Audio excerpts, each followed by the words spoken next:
I'm Lauren. And this is Flock Call Friday. So today we're going to show you how to introduce chickens into your flock. A lot of you are probably getting your spring chicks, or maybe you're getting pullets. So it's always stressful to introduce them, so we're going to show you a little bit how we do it. And go ahead, Joan. So we have our models here today. These are from my farm. These are my little cochines. When you introduce your flock, you're going to want to wait until they're about 8, 10, maybe even 12 weeks, until they're old enough to defend themselves, really. If you're bringing in pullets, so your flocks are all going to be the same age, it's super important to quarantine any pullets from any farm, whether you trust them or not, for at least 2 weeks. Even if they're healthy, there can be a lot of cross-contamination, so super important if you are getting ready to lay pullets, quarantine for 2 weeks before you introduce. Yeah. So, we're going to introduce them with Lauren's flock, but mention, Lauren, about the cage and how we would normally leave them in here for. Yeah, I had 5 to start with, and then I introduced 3. So I did something like this. It was a lot bigger.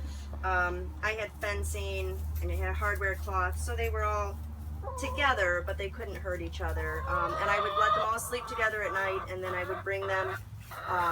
I would come out before it was light out, and I would put them back into the cage, and they would just spend the day in the cage, and they got used to each other. And I think I did that for about 2 weeks. About a week or two, right? About a week or two is good. Now you can see that if you do have them in a cage, the other girls are going to come around. They're going to check each other out. Once you do let them out, Lauren is prepared with her switch. There's going to be some pecking order that's going to be established. Try and hold back. Let them establish that. Obviously, you don't want blood, and you don't want, one of the girls getting pulverized, but on some level, let them establish a pecking order, and that'll happen over, a few days to a few weeks time. So with the switch, you can just kind of smack them on the butt. You can see it's real flimsy. I'm not beating them. my animals. But, you are really head hen, so they need to understand that. They're going to listen to you. So, all right, we're going to unleash. So we're going to let the girls out.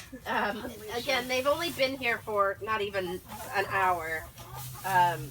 So they really haven't had a chance to get to know each other, even smell each other. But you're going to see how, as soon as they come out, the pecking order is going to be established. Now, Lauren's chickens are super sweet, so...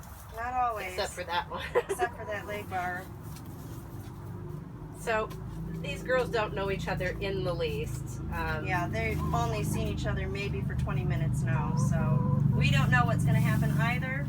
Here comes the nasty one. And of course... And if you do have one, like Celeste, who is super bossy, you may want to pull her out while you're introducing your new girls.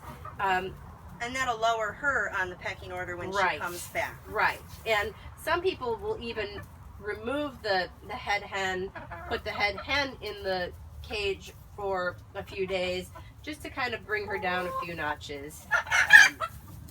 And that is exactly what I'm talking about with she's my leg bar. She's not even bothering with the new ones. So, and sometimes, if you do have a hen like Celeste, sometimes it's best to find a new home for them. Yes.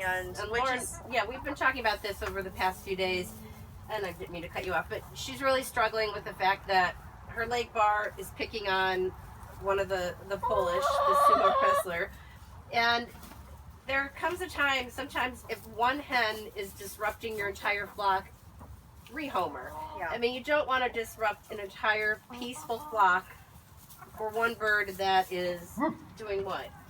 Well, she's just relentless, and she only does that to the one silver-laced Polish.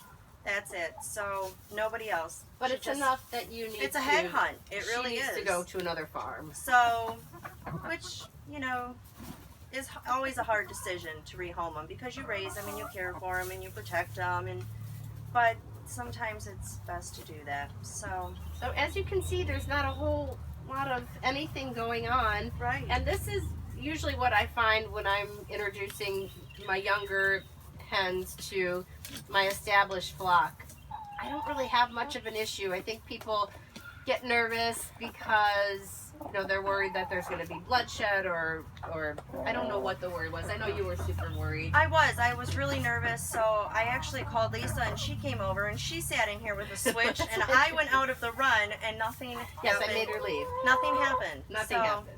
Just kind of like what's happening now. So I think, I introduced 2 more after that, and I never even thought about it. I just tossed them in here, and I went about my gardening, and then I never thought about it. And then when I introduced Hedda, it was everything was fine. So some people do have really aggressive chickens, though. So. Right, and that's the truth. If you have, production birds tend to be a little bit more territorial. But most backyard keepers, like Lauren, probably like most of you, are spending a lot of time with their birds. They're tame, they're used to people, so there's not a lot of stress. Yeah. I mean, as you can see, this is going beautifully. Nobody's picking on anybody. Lisa should just leave those They beautiful should just chocolate stay here. We will now have chocolate cochines at Lauren's. So this makes me feel a little bit better about introducing some new spring chicks into my flock too. Definitely. So hopefully this puts a little bit of relief into your lives, knowing that it's not so bad. And you can expand your flock. Yeah. So there you have it. Thank you for joining us, and we'll see you next week. We'll see you next week.